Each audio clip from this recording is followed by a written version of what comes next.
हा नाथ रमण प्रेष्ठ quasi quasi महाभुज दास्यास्ते कृपणायामि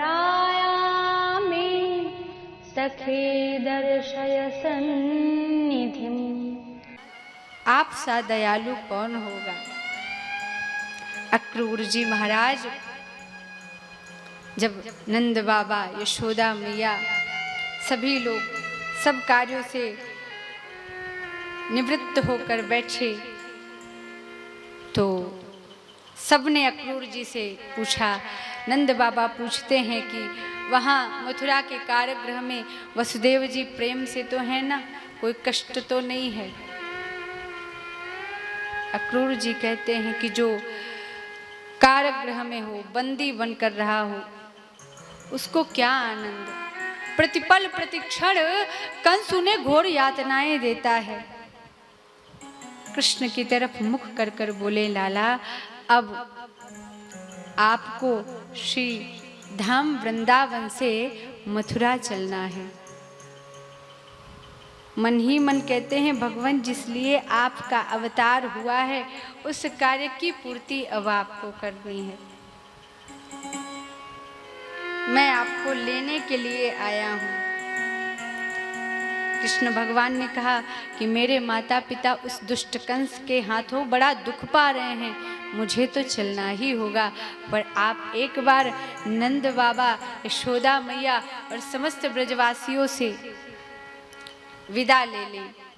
आप आए किस लिए हैं ये बात आप अवगत करा दें। अक्रूर जी बोले, नाथ मैं इतनी बड़ी बात इन सब ब्रजवासियों के सामने समक्ष कैसे रखूंगा। भगवान ने कहा आप मुझ पर छोड़ दो, आप बस सूचना दे दो। अब तो महाराज जो ही उन ब्रजवालाओं ने, गोपियों ने यह सूचना सुनी कि कृष्ण वृंदावन छोड़कर जा रहे हैं, सारी गोपियां अपने सारे गृह कार्य को छोड़कर जैसी थी उसी दशा में दौड़ पड़ी। नंद महल में भारी भीड़ लग गई गोपियों की। सारे सखा दौड़े चले आए, बोले लाला लाला हमने सुनी है तू वृंदावन से जा रहा है, क्या ये सत्य है। कन्हैया कहते हैं वृंदावन से तो मैं कभी जा ही नहीं सकता। देख लाला मोह अज्ञान की बात ना बतावे, सत्य बता, क्या तू वृंदावन से जा रहा है क्या। बोले तुमको चलना है तो तुम भी तैयार है जाओ, मामा कंस का बुलावा आया है, बढ़िया मेला देखने के ताई चलेंगे, फिर चले आएंगे। सखाओं ने कही अच्छो लाला, पर गोपियों के हृदय की व्यथा को कौन स्पष्ट कर सकता है।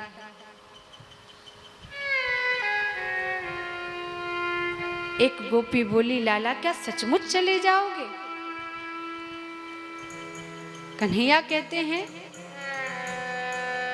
हाँ जाने के लिए तो तैयार हूं, कल प्रभात होते ही सुबह चला जाऊंगा।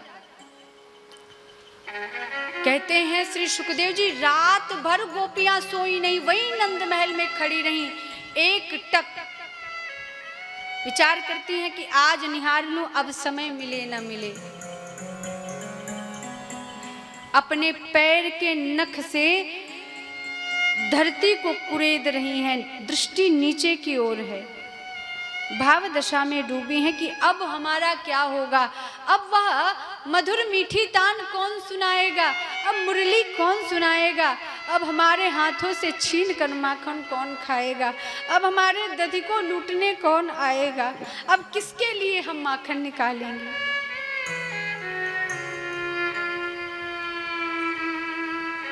प्रभात हुई, मैया यशोदा और नंद बाबा भी रात्रि भर नहीं सोए, रोहिणी मैया भी जागृत अवस्था में है। सारा नंद महल मानो भगवान कृष्ण के जाने से पूर्व ही सूना हो गया हो। भाव दशा में पूरा आनंद, पूरा नंद महल डूबा है। आंखों में आंसू भरकर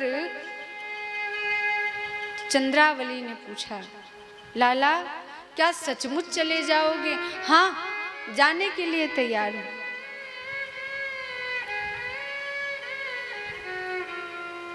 गोपी कहती है, पर तुम तो सबके हृदय में थे, टेक रही कान्हा। वास्तव में तेरा जन्म सबको भरमाने के लिए हुआ है लाला। हमने तो विचार किया था कि एक दिन तुम्हारे ब्याह में जमकर नाचेंगे, उसके पश्चात वृद्धावस्था आने पर तुम्हारे हाथों से हमारा दाह संस्कार किया जाएगा। वो अवस्था आने से पूर्व ही वृंदावन छोड़कर जा रहे हैं। हमारा सबका तो ये हाल है। विचार करो कृष्ण, श्री राधा रानी पर क्या बीत रही होगी। वो तो तुमको मुख दिखाने के लिए आई भी नहीं, वहीं यमुना के किनारे बैठी हैं। जैसे ही राधा रानी का नाम सुना, कृष्ण ने आज्ञा ली माता से और बोले, मैया थोड़ा सा मिलकर आता हूं। दौड़े चले आए। राधा रानी यमुना पुलिन के किनारे लेटी हुई हैं। भगवती श्री राधा रानी का मुख भगवान श्री कृष्ण के पीतांबर अर्थात उत्तरीय की तरह पीला पड़ गया है।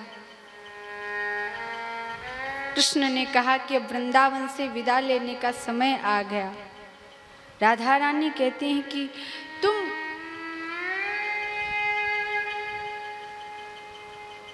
विदा ले लो। कृष्ण कहते हैं, प्रतिबिंब छोड़कर मेरे साथ चलो।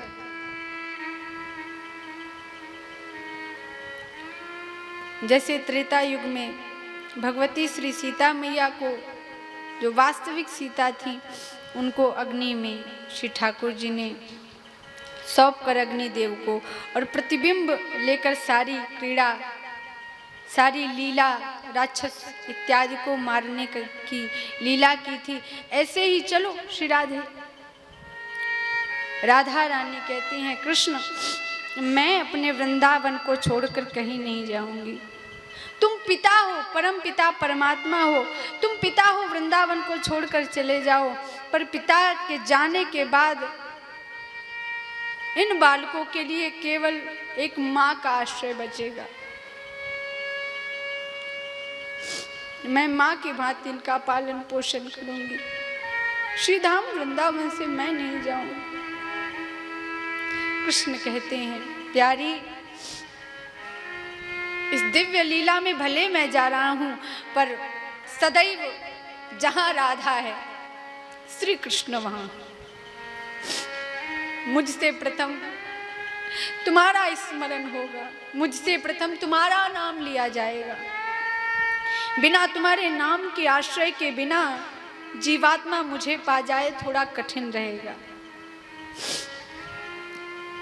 राधा रानी ने विदा दी। जाओ कृष्ण, अपने कर्मों का निर्वाहन करो, तनिक भी डगमगाना नहीं। हम समस्त गोपियां, समस्त वृंदावनवासी तुम्हारे साथ। जाओ, अपने कर्तव्य का पालन करो और दुष्टों को उनके कर्म की सजा दो, दंड दो उनको, ताकि फिर कोई ऐसा करने का दुस्साहस न कर पाए। श्री राधा रानी से विदा लेकर भगवान आए, समस्त गोपियों से हाथ जोड़कर विदा लेते हैं और कहते हैं कि अब हमें जाने दो, अब बहुत समय हो गया है और फिर मार्ग भी लंबा है। सारी गोपियों ने रोते रोते कृष्ण को विदा किया। मैया तो कुछ बोल ही नहीं रही हैं, चुपचाप बस स्थिर हो गई, देख रही हैं। भगवान रथ पर आरूढ़ हुए, श्री बलदाऊ भैया बैठे, अक्रूर जी ने घोड़ों की रास को संभाला और रथ आगे बढ़ चला। कुछ गोपियां दौड़ी दौड़ी आई, बोले लाला हम तुमको जाने नहीं देंगी। भगवान ने कहा चिंता मत करो, परसों पुनः लौट कर आ जाएंगे, इस समय मुझे जाना अति आवश्यक है। और भगवान समस्त गोपियों को सांत्वना देते हुए आगे बढ़ चले। हा नाथ रमण प्रेष्ठ क्वासी क्वासी महाभुज